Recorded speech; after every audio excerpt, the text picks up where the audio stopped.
মানুষ প্রতিদিন নানা রকমের চিন্তা করে, যার মধ্যে প্রায় ৮০% নেতিবাচক চিন্তাভাবনা। নানা কারণে আমরা দুশ্চিন্তায় ডুবে যাই, মন খারাপ হয়ে যায়, হতাশা ভর করে। আমরা নিজেরাই বুঝি না কেন হঠাৎ সবকিছু অর্থহীন লাগে, কেন মন খারাপ হয়ে যায়। অথচ এই অস্থির সময়ে এমন এক অলৌকিক উপায় রয়েছে যা মাত্র ৫ মিনিটে বদলে দিতে পারে মনের অবস্থা, প্রশান্ত করতে পারে হৃদয়। আর সেই অলৌকিক উপায় হলো নামাজ। আমরা অনেককে প্রায়ই বলতে শুনি, মন খারাপ, তাই আজ নামাজ পড়তে পারলাম না, মন ভালো হলে পরে নামাজ পড়ব। অর্থাৎ টেনশন বা দুশ্চিন্তার সময় তারা নামাজ পড়তে চান না। কিন্তু আসলেই কি তাই? আপনি কি শুধু মন ভালো থাকলেই নামাজ পড়বেন, নাকি মন ভালো করার জন্য আরও বেশি করে নামাজ পড়বেন? দর্শক, কোরআন, হাদিস এবং বিজ্ঞান সব পর্যালোচনা করলে দেখা যায় মন ভালো করার জন্যই নামাজ পড়া উচিত। কোরআনের বহু স্থানে মহান আল্লাহ তাআলা বিপদ আপদের সময় ধৈর্য ও নামাজের মাধ্যমে তার কাছে সাহায্য চাইতে বলেছেন। এরশাদ হচ্ছে, ইয়া আইয়ুহাল্লাযীনা আমানু ইসতাঈনু বিস-সাবরি ওয়াস-সালাহ ইন্নাল্লাহা মা'আস-সাবিরিন। হে মুমিনগণ, তোমরা ধৈর্য ও নামাজের মাধ্যমে সাহায্য প্রার্থনা করো, নিশ্চয়ই আল্লাহ ধৈর্যশীলদের সঙ্গে আছেন। এই আয়াতের ব্যাখ্যায় তাফসিরের কিতাবে লেখা হয়েছে, এখানে মুমিনদেরকে ধৈর্য ও নামাজের মাধ্যমে সাহায্য চাইতে নির্দেশ দেওয়া হয়েছে। দ্বীনি ও দুনিয়াবি এবং ব্যক্তিগত, পারিবারিক, সামাজিক ও রাষ্ট্রীয় যে কোনো ধরনের যে কোনো প্রয়োজনে মুমিন বান্দা ধৈর্য ও নামাজের মাধ্যমে আল্লাহর কাছে সাহায্য চাইবে। এই ব্যাপকতা আয়াতটির মর্মে অন্তর্ভুক্ত রয়েছে। এছাড়াও সূরা রাদের ২৮ নম্বর আয়াতে বলা হচ্ছে, আল্লাযীনা আমানু ওয়া তাতমাইন্নু কুলুবুহুম বিযিকরিল্লাহ আলা বিযিকরিল্লাহি তাতমাইন্নুল কুলুব। যারা ঈমান আনে, আল্লাহর স্মরণে তাদের অন্তর প্রশান্তি লাভ করে। আর জেনে রেখো, আল্লাহর স্মরণের মাধ্যমেই অন্তরের সত্যিকারের প্রশান্তি লাভ করা যায়। নামাজ হলো সেই স্মরণ যা মস্তিষ্ক ও অন্তরকে পরিপূর্ণরূপে শান্ত করে দেয়।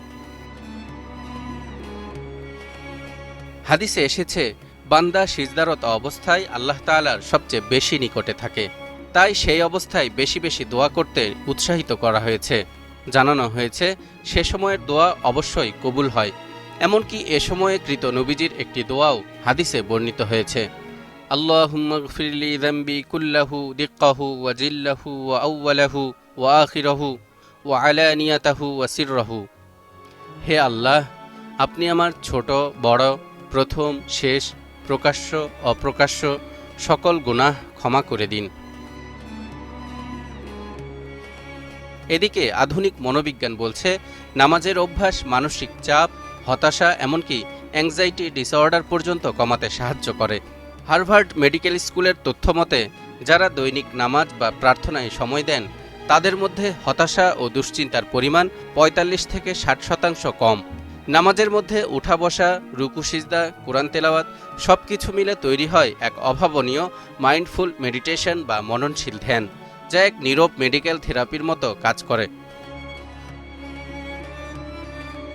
এছাড়াও বিজ্ঞানীরা বলছেন, নামাজে দাঁড়ানো, রুকু, সিজদা প্রতিটি অঙ্গভঙ্গি ব্লাড সার্কুলেশন বৃদ্ধি করে এবং নার্ভাস সিস্টেম সক্রিয় করে তোলে। সিজদার সময় মাথার নিচের অংশে রক্ত চলাচল বেড়ে যায়, ফলে মস্তিষ্কে অক্সিজেন সাপ্লাই বৃদ্ধি পায়। এটি কর্টিসল বা স্ট্রেস হরমোনকে কমিয়ে মনকে শান্ত করে। রাসূলুল্লাহ সাল্লাল্লাহু আলাইহি ওয়াসাল্লাম সবসময় বলতেন, নামাজ আমার চোখের শীতলতা।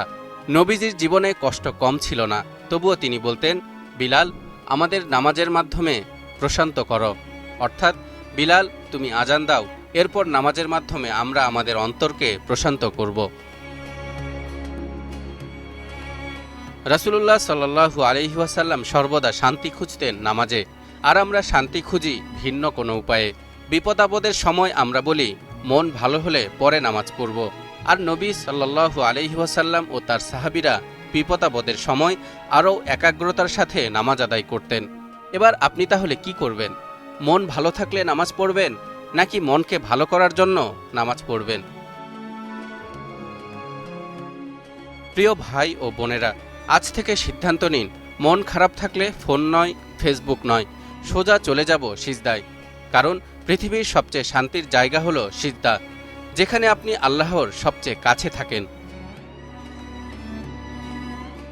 তালহা ইবনে রেজা, নিউজ 24।